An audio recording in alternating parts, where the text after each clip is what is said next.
the king of rock and roll, and there he is. He has both jaguars in his repertoire. As you can see, there are no stats because this is again his first game, and look at that. He really, I love his pose. Exactly the same. It's almost like Armor King is his, what do you call it? Spirit animal. Yes, that is it. That is exactly it, Dr. Jenny. But this is surprising, actually. He has a third top pick, which is Gigas. Oh. A little bit more, no, not even a little bit more, completely different compared to the two characters before him, which is Armor King and King.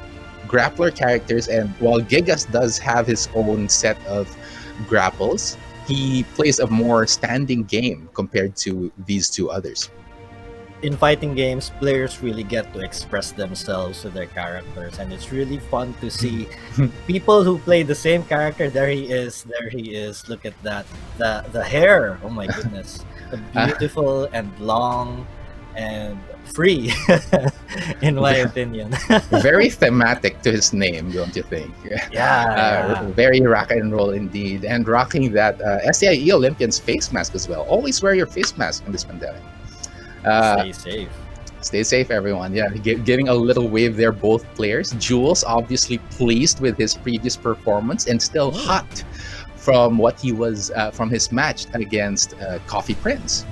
Yeah, probably one challenge that he has to overcome, really. Jules needs to kind of empty his cup, right? He had the reads, he had the condition of facing a different his previous opponent, but now coming into this against rock and roll, you have to wipe, as great as you're feeling yourself, you need to wipe your mind and start off with a clean slate.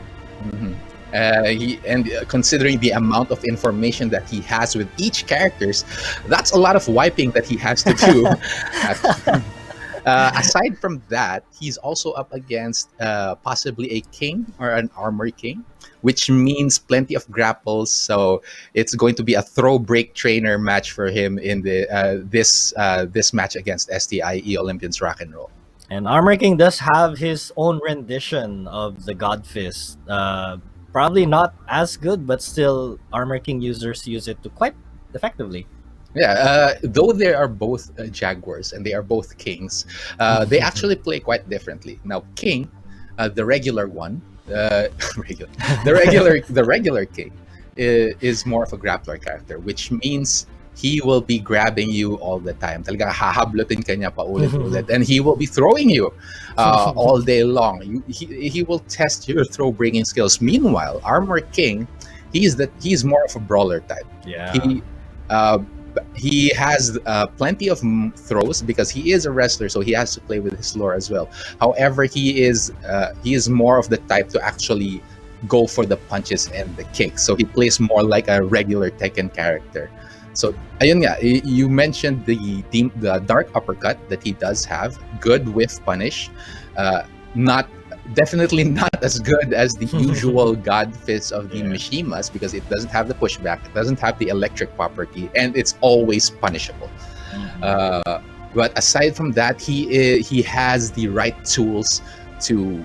He's a very compact character, but while he's not that flashy when it comes to his strength and all the other moves that he does use, he can make it work, and it definitely accents his sub grappler's playstyle.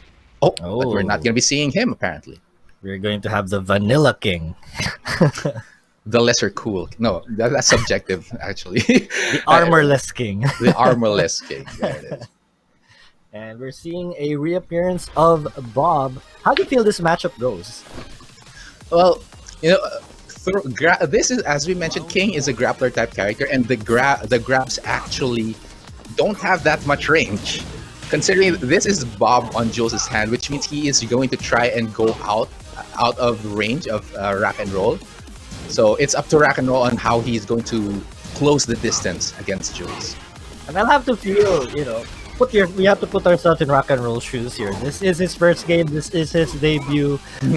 Question is he feeling comfortable or is he nervous? So far, he seems to be doing pretty good. He gets that huge giant swing.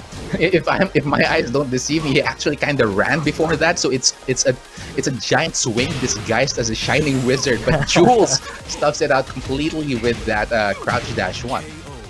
And it closes it out right there. So he wasn't really deterred by that giant swing. I mean, that's something that he has to take note of as this match goes on. But here comes STIE Olympians Rock and Roll, starting off with a really strong combo. Here comes the wall. Goes for the throw. Quick ground throw. Of course, those are actually breakable at the same time. Oh, just goes for it once again, and it's working out for him. Can he close it out, though? If it works, don't change it up. But here comes Jules here. Gets a nice little grab. Puts him up against the wall here. Watch out for wall splat. Rock and Roll fighting back. Takes one round for himself. That down one two, very reminiscent of the old days with King. It is quite tricky because it crushes a lot of stuff. King kind of crouches down, so there are many things that would miss in the face of that move. We're seeing some of that little King movement there. Those are one of the tells for when the grab is coming. But so far, not a huge. Other than that giant swing earlier on, Rock and Roll is still keeping things in check with the King. Jules does have the advantage though, and the range as well. He's staying out. He's not rushing in. Goes for that forward too though. Last chance here for Rock and Roll. Oh. Nice little punish there on that hop kick, and that's a little bit of desperation there from Rock and Roll. He was down. He had a hard time breaking through the bob defenses of Jules. A panic, a Hail Mary hop kick in the end. Now the giant swing, of course, continuing to test the throw breaking skills of Jules. And we're seeing some of his tricks now, actually. Rock and Roll showing his playstyle here, but Jules catching on really quick. Ooh, clothesline from hell. Yes, quick low works wonders. Rock and Roll not shying away from going for those big lows that King does have. He went for a Shining Wizard right there, but Jules was ready with the right break. Magic 4 there, but no follow-up. He can end it with a low, he can end it with a mid. Uh-oh, here we go. Oh, of course. Broken.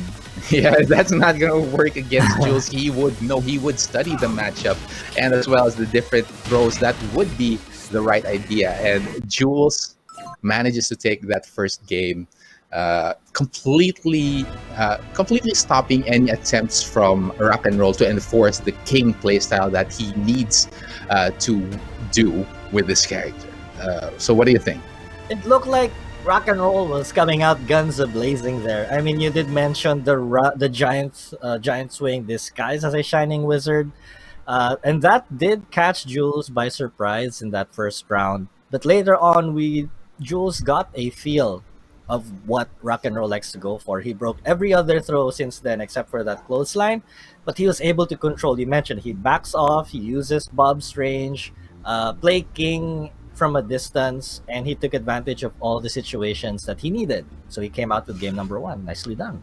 There could be some form of also we need to consider that this is his first time competing in the national, so there may be some nerves coming into play. I did actually ask Rock and Roll how he felt like the day before, and he did admit that he is still pretty nervous, but going out guns blazing is one way to deal with that, and it worked well in the first parts of the match. And this is where, as a player, you need to reassess now your approach on the game. You know that you're up against one of the top players of the nationals. So this is where he changes things up. We talk about adjustments, which is really important because you can't keep doing the same thing if you're losing. And this is going to this next match is actually going to be an advantage on Rock and Roll, as considering the stage. King can deal some serious damage with this 3-floor break stage, so let's see if he can take advantage of that. He needs to find his hits here, but he gets caught there by Bob. But the drop of the combo right there, Rock and Roll though still down. Gets a giant swing right here. One of the trickery that we were talking about. No yes, break. Pretty sure that was it again. Those are different breaks after all. Shining Wizard is a 1+2. Ooh, Jules, very nice adjustment there in the combo, getting that early floor break. Yeah, he made the change on the fly there, and it did work wonders for him. He got great damage and now has the first round. Rock and Roll gonna have to bring something out of the bag. Jules probably recognizes the advantage that this stage actually gives to King. So as soon as he has the opportunity, he will break it for himself. Now, Rock and Roll, can he manage to get the opportunity for himself before that happens? Trying to press the throws just a little too much. Jules is ready to break them, except for that one here. He's gonna get nice little power bomb, and down we go, Poru. Oh, down we go indeed into the combo. This is what we were talking about, but does not go for the big throw afterwards. But he recognizes that the combo, the wall is just right there. Oh, that was a weird drop there for Jules, and Rock and Roll taking full advantage here. And ends it with the people's elbow. Nicely done. Rock and Roll taking full advantage. That was unfortunate for Jules, missing that combo. He tried to go for the floor break once again, but this time it did not work. So, and great finish there for Rock and Roll. These are the opportunities that we were talking about. And Rock and Roll doing pretty well for himself. Little punish there on that hop kick. Jules punishing him hard here. He has the momentum now. And Rock and Roll in rage. Needs to be extremely careful. He needs to put a stop to it right now. It's not looking good for him. Oh, tries to go for the throw. Quick low to finish things off. Wow, everything was just momentum there for Jules. Rock and Roll could not recover, and this is his last chance potentially here. Jules now on set point, up 2 rounds to 1. Here it comes, the different series of throws this time around, able to convert on that last floor break. Okay. Nice break there from Jules. He is ready for all the throws still. He may have not been able to break others, but he's still wide awake here. Nice little side roll there from Rock and Roll, getting the advantage on Wake Up and closes it out. Rock and Roll is hanging in there. Gonna go for that chain throw, flexing his knowledge on the different throws. Oh no, it's gonna take a while. Let's take a sip of water first, because that's not gonna end anytime soon. There it is. Devastating damage there for Rock and Roll. What a way to start the round. He comes out rocking, but here comes Jules. Jules immediately returning to the favor against Rock and Roll. That's gonna hit the wall. Will hit the wall? Yes, yes. It will. Something to be careful about when you're playing against King. Good job for Rock and Roll, taking a match of his own against Jules, one of the more dominant players in the Nationals. So good first game so far. Very impressive. Very impressive. It looked like Rock and Roll was giving in, to the jitters of his debut, but he managed to pull it back right there. That Death Cradle was like everything for that final round. That gave him the ticket to finish off the game and the round. So it's all tight. Yeah, I think one of the best moments there that actually turned it around for Rock and Roll was when he got that muscle buster to break the floor in that last round, in that last match. He changed up the throws that he were using. He was using Giant Swing. He was using the Shining Wizard. But those are very staple moves when it comes to King. So Jules is ready. But when he switched it up to something different, even went for the Rolling Death Cradle, which surprisingly enough, Jules didn't break. He managed to feel a little bit more confident and was able to close things out.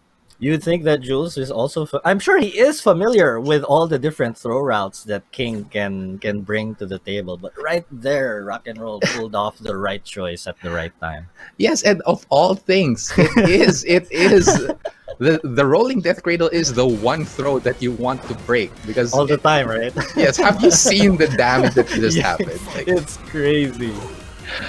And it was I think that was it again. Yeah, I mean, why not, right? It worked for you before. Surprise your opponent here in the first round. But Jules keeping it together. Great sidewalk there from Rock and Roll. Going to bring it over with that little running power ball. No, wants to go for the chain throw. Awareness there from Jules is heightened now. Rock and Roll in rage. A lot of things can happen here. Woo! He gets right out. Surprising movement there from the King of Rock and Roll. Knows the mobility options of this character. Jules now just has to chill out here because Rock and Roll can definitely hang himself if he becomes overzealous and that high-low mix-up a little too much. Rock and Jules actually getting the edge over Rock and Roll there. Rock and Roll not quite aware, or at least not paying attention to that string. Okay, no breaks right now so far.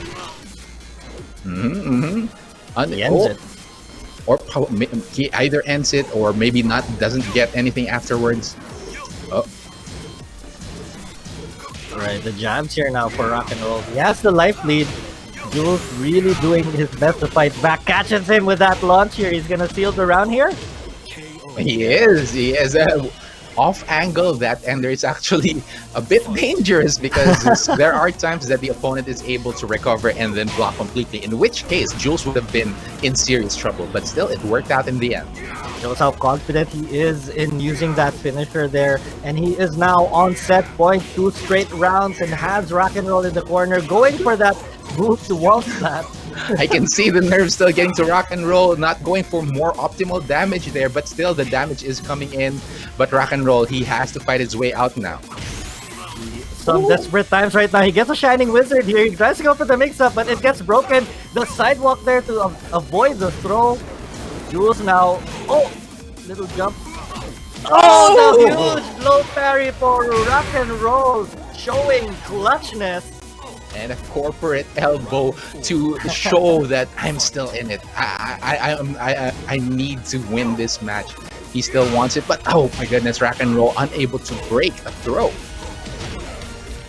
Kudos to him for taking that round, but this is a different round and a different day. Rock and Roll now on the ropes here, up against the rail. Can Jules pull off a 7 golden letter victory? He does for. Unfortunate for Rock and Roll, but congratulations to Jules getting a second win. 2 consecutive wins actually for this first day. Very good, very great job adapting to the difference in the matches that he was just in, and dealing completely with, of course, Rock and Roll's attempts at breaking down his own Bob play.